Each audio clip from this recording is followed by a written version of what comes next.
The Book of Job. Chapter 35. Elihu spake moreover and said, Thinkest thou this to be right, that thou saidst, My righteousness is more than God's? For thou saidst, What advantage will it be unto me? And what profit shall I have, if I be cleansed from my sin? I will answer thee, and thy companions with thee. Look unto the heavens and see, and behold the clouds which are higher than thou. If thou sinnest, what doest thou against him? Or if thy transgressions be multiplied, what doest thou unto him? If thou be righteous, what givest thou him? Or what receiveth he of thine hand? Thy wickedness may hurt a man as thou art, and thy righteousness may profit the Son of Man. By reason of the multitude of oppressions they make the oppressed to cry, they cry out by reason of the arm of the mighty. But none saith, Where is God my Maker, who giveth songs in the night, who teacheth us more than the beasts of the earth, and maketh us wiser than the fowls of heaven? There they cry, but none giveth answer, because of the pride of evil men. Surely God will not hear vanity, neither will the Almighty regard it. Although thou sayest thou shalt not see him, yet judgment is before him, therefore trust thou in him. But now, because it is not so, he hath visited in his anger. Yet he knoweth it not in great extremity. Therefore doth Job open his mouth in vain, he multiplieth words without knowledge. Chapter 36. Elihu also proceeded and said, Suffer me a little, and I will show thee that I have yet to speak on God's behalf. I will fetch my knowledge from afar, and will ascribe righteousness to my Maker.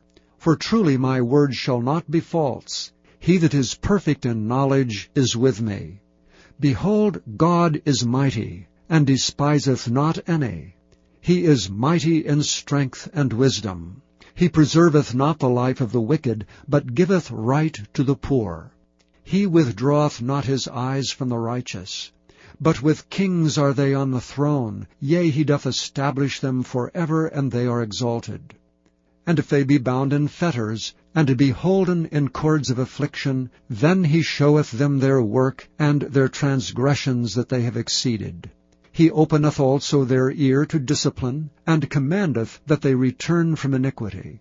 If they obey and serve him, they shall spend their days in prosperity, and their years in pleasures.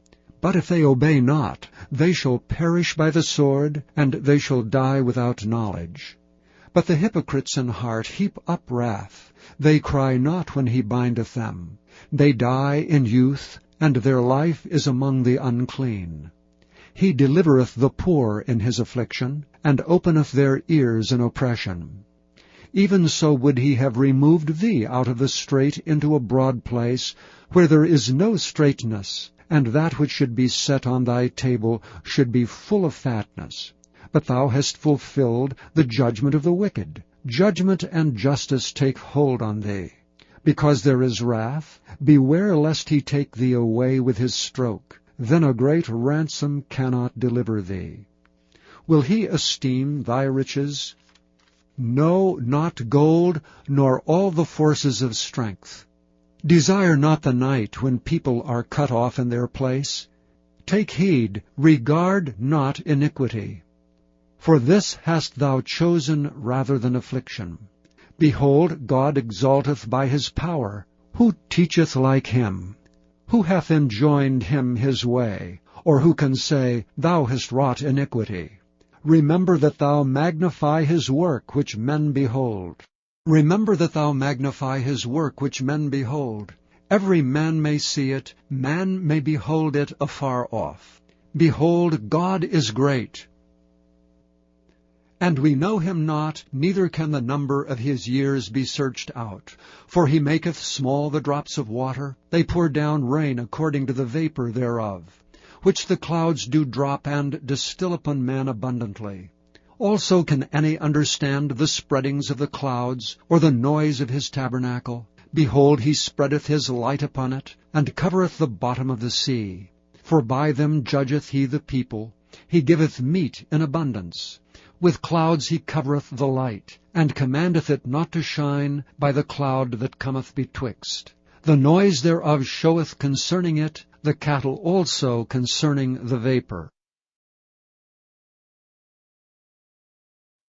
Chapter 37. At this also my heart trembleth, and is moved out of his place. Hear attentively the noise of his voice, and the sound that goeth out of his mouth. He directeth it under the whole heaven, and his lightning unto the ends of the earth. After it a voice roareth. He thundereth with the voice of his excellency, and he will not stay them when his voice is heard. God thundereth marvelously with his voice. Great things doeth he, which we cannot comprehend. For he saith to the snow, Lie thou on the earth. Likewise the small rain, and to the great rain of his strength. He sealeth up the hand of every man, that all men may know his work. Then the beasts go into dens, and remain in their places. Out of the south cometh a whirlwind, and cold out of the north. By the breath of God frost is given, and the breadth of the waters is straitened. Also by watering he wearieth the thick cloud. He scattereth his bright cloud. And it is turned round about by his counsels, that they may do whatsoever he commandeth them upon the face of the world in the earth. He causeth it to come, whether for correction, or for his land, or for mercy. Hearkeneth unto this, O Job. Stand still, and consider the wondrous works of God. Dost thou know when God disposed them, and caused the light of his cloud to shine? Dost thou know the balancings of the clouds, the wondrous works of him which is perfect in knowledge? How thy garments are warm, when he quieteth the earth by the south wind. Hast thou with him spread out the sky, which is strong, and is a molten looking-glass? Teach us what we shall say unto him, for we cannot order our speech by reason of darkness. Shall it be told him that I speak? If a man speak, surely he shall be swallowed up.